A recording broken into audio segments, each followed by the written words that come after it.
balen ana omonganmu Patih Sengkuni.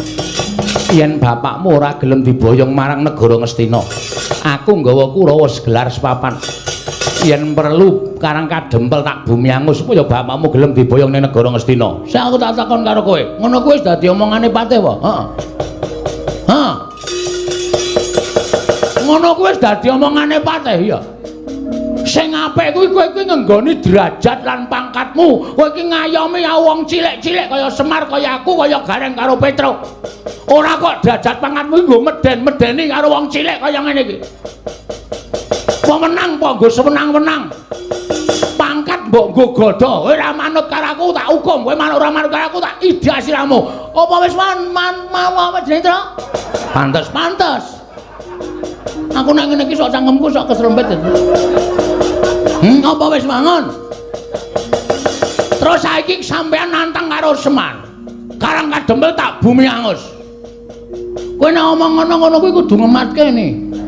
Ngematke. Mburi ning Bagong apa ora? Aku iki ketua Linmas Karang Kadempel. Dadi nek kowe ngrasani Karang Kadempel arep gawe bumi angus ki padha karo kowe ngilani jadane Bagong kowe.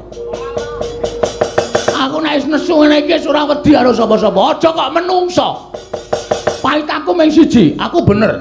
Nek aku bener aja kok menungso. Dewa mudhun kowe tak tantang. Hah? Ora percaya apa? Semar iki dewa. Bola-bali tak tantang. Ya, Pak ya. Heeh. Iki Sang Hyang Ismanto. Ismaya, ha? Ismaya. Iki bola-bali tak tantang iki mergo aku bener, bapak salah. Bapak nyatane ya ora wani. Aku meng Patih. Kowe iki alah nini. Kowe iki nek ndek derajat pangkat kowe suwi-wiyah karo wong cilik kaya ngono kuwi tak omongi wis to. Kowe iki ora langgeng lek mudal duwe derajat pangkat. Ora langgeng. Kurang-kurang bejane urang tutuk masa periodemu wis disogok rakyat saka ngison gledhak saka kursi. Muni kowe. Kowe aja nyepelekke kawula ngene iki balaku akeh. Kancaku pirang-pirang. Nek cangkemku gelem elek aku provokator wong sak Karang Kadempel. Kowe dikeroyok wong sak Karang Kadempel modar nang kene kowe seng. Gong kuwi Patih. Ya men. Aku ora ngajeni karo derajat pangkate. Ora wedi aku nek Patih kudune dibasani kok omongane sak penake dhewe kaya kernet. Saiki arep ngopo kowe? Yen ngono kowe wani karo aku. Lho, cah iki piye to? Genah wis bengok-bengok kaya ngene kok darani ra wani iki piye to? Wah, SDM rendah. SDM ki apa, Gong? Susu telur madu. Sumber daya manusia, pemberdayaan manusia. Ayo muni kowe.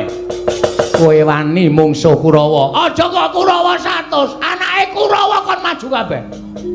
Kon sisan kroyok Bagong. Nek aku nganti kalah karo Kurawa, nglalu aku tak ndak. Aku golek wong kena corona tak sedot viruse. Mati aku. Asli kuwi. Asli, aku iki ra ngematke kok lakon ngene iki ra wis bola-bali to. Kowe ngetokke Kurawa ya kalah terus to. Kowe isih arep ngetokke Kurawa. Kowe iki Patih goblok banget pisan. Wis takono iki sing rawuh dalang-dalang akeh. Tau apa Bagong kalah karo Kurawa? Ora ana, ora payu wayang tak kandhani. Ning mesti menang. Ning sak gedhakan iki durung karuan. Kana dibariske Kurawa.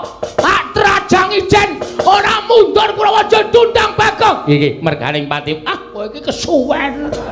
Nek ngene iki mau langsung muni gamerane terus kowe metu terus suasanane iki tegang. Patih klemak-klemek ora. Kono gawe lemper kono. Prek. Ate padake wong rewang. Ayo mau mundur ora mundur. Aku sing arep ngajar karo kowe, Pak.